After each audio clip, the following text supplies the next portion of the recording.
Pagpalang araw sa ating lahat mga ka-adventure. Nandito na naman tayo muling manghuhuli na naman ng isda. Masasarap na pang ulam at ilang pirasong pangbenta. Tayo hindi na lagi nakakapag-intro gawang tayo ay mabilis malubat ang camera. Dito nga sa sisid natin ito mga ka-adventure ay unang napana natin dito ay grouper malaki. Ating sinecure. Sa mga baguang espero dyan, kailangan nyo ng kutsilyo dapat lagi sa mga ganitong uri ng isda o kahit anong uri ng isda, basta makapana kayo ng malalaki. Tapos kukunin nyo na, hayaan nyo lang muna. Pagkapana nyo tumakbo, hayaan nyo lang para hindi kayo madisgrasya.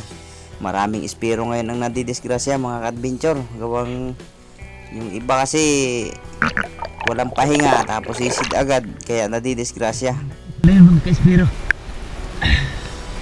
pana natin kanina, labo lang. Hindi natin na video sa ilalim. Alakyo.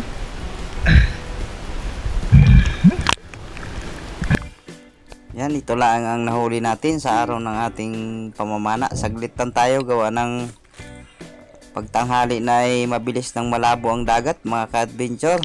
Kaya tayo ay hindi masyadong nagtatagal sa dagat.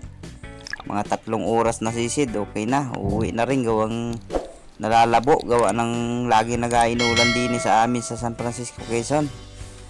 Sumunod na araw naman ay tayo bumalik sa dagat at ito magang-maga ulit tayo pumunta para tayo mamana uli ng mga isda.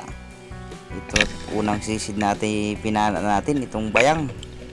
Halos nasa 1 kilo't kalahati na rin. Masarap ito pang ihaw.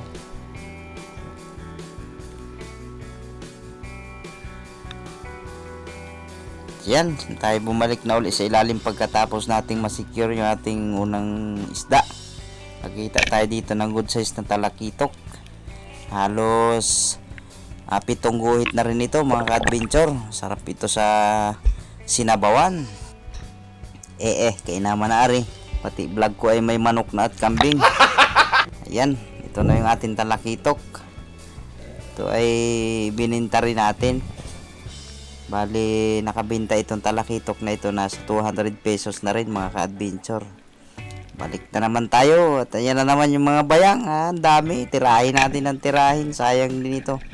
May ginar na ring ipamigay at saka pang ihaw talagang ito yung masarap na isda. Banatan ng bayang. Ang dami. Yari kayo sa akin. Shoutout po pala sa mga bagong subscriber ng aking pong munting channel na ito. Maraming salamat po sa inyong palaging suporta at panonood sa aking mga vlog. Thank you po ng marami. Malaking tulong na po ito sa akin pong munting channel. Sa lahat po ng subscriber dito mga kaibigan, maraming salamat po sa inyong suporta palagi.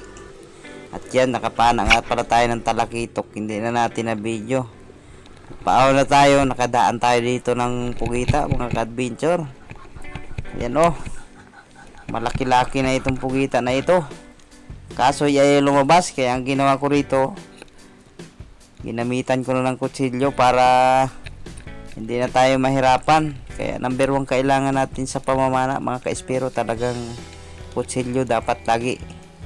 Kasi mamaya masabiran kayo ng tali o magapos kayo niyan pag tumakbo ang isda o kung anong papana nyo.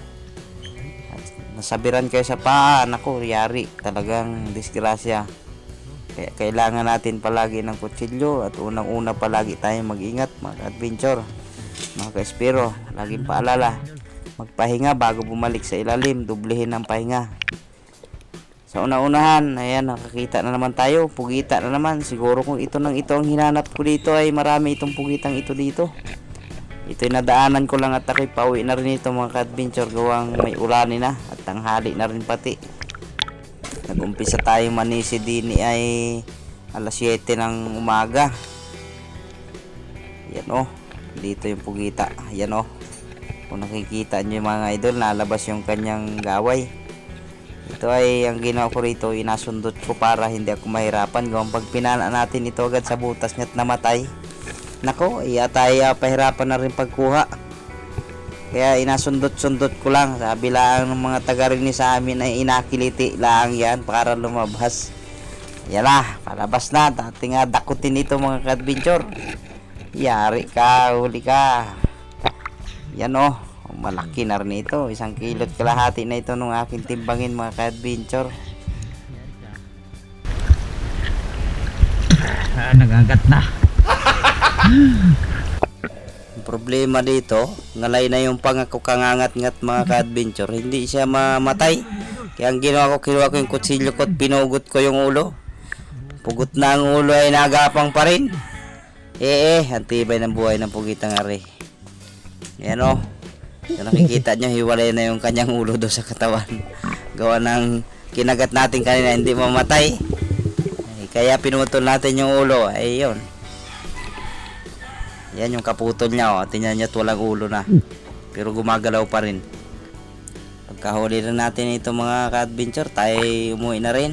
Dito na tayo sa may sagkahan natin o ating inaahunan. Ayan o, ito na lahat yung ating mga nahuli. Bali, tumimbang ito ng halos 12 kilo lahat. May mga huli tayong mga anduhaw, wala na video yan. Gawang yung camera natin ay natipid natin ang battery.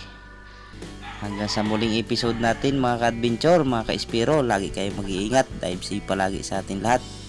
Ingat po kayo palagi. God bless us all.